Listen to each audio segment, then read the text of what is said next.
આ બોક્સ હું બંધ પડેલા ઘરમાં દાટવાનો છું અને જોઈશ કે 10 દિવસ પછી આ બોક્સનું શું થશે। તમને બધાને એમ થતું હશે કે આ બોક્સની અંદર શું હશે, તો ચાલો તમને બતાવું કે આ બોક્સની અંદર શું છે। આ ઘરમાં જાતી વખતે અમારી સાથે આવું થશે મેં વિચાર્યું પણ નહોતું।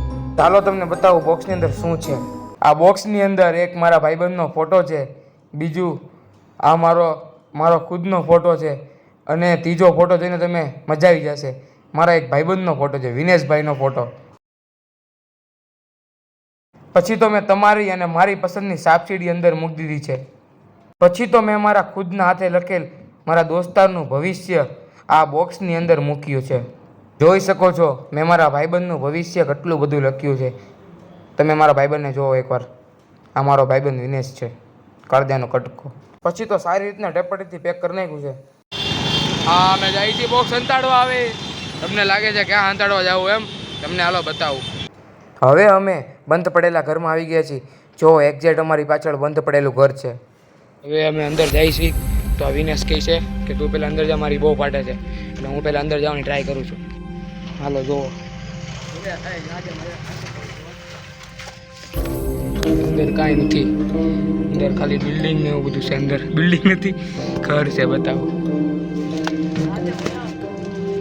ઓલો ના પાડે છે કે અમે જવાની, ઓલાની ફાટે છે, ઓલો કહે છે કે હું નહીં આવું, ઓલાની ફાટે છે, પૂરેપૂરી ફાટે છે। જો ને આ ઊભો છે। હવે આ જગ્યાએ અમે અંતાડવા જઈએ છીએ, અંદર ફૂલ ખતરો છે એવું લાગે છે। જો તમે જોઈ શકો છો બહુ જ અહીંયા આવું બધું છે, ખરેખર અહીંયા બહુ હેવી છે હો।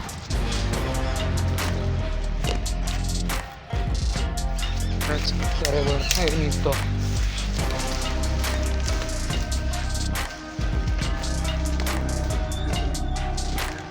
એટલે અંદર ફાટે છે પૂરેપૂરી ભાઈની, એને જ ફાટતી। જય હનુમાન દાદા। વાહ, હનુમાન દાદા કે જય। ભૂતિયા ઘરમાં આવી ગયા છે।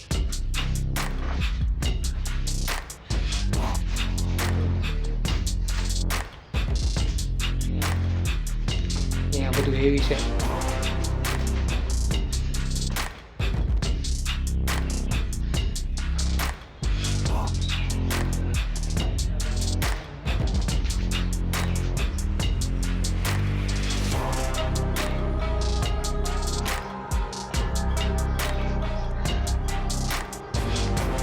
આવડું બોક્સ અમે દાટી છે આ જગ્યા પર, તો હવે બોક્સ દાટીએ છીએ।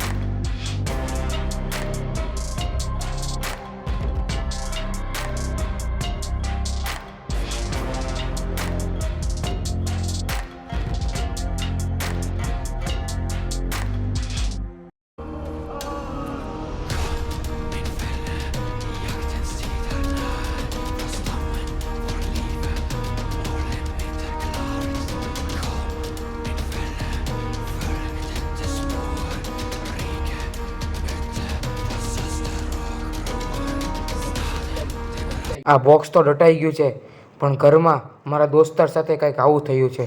જો આ બહારનો ઘર છે, તમે હાલત જોઈ શકો છો બહાર ઘરની। કાંટા વાગ્યા ને તને? ક્યાં વાગ્યા બતાવી તો? અને કાંટા વાગી ગયા છે, ગંજવાળ આવે છે। બીજું તો ફાઇનલી, અને એક અમારો ફ્રેન્ડ હાવ મીંડી હતો, એ સામે બેઠો છે, હાવ બીકણો છે।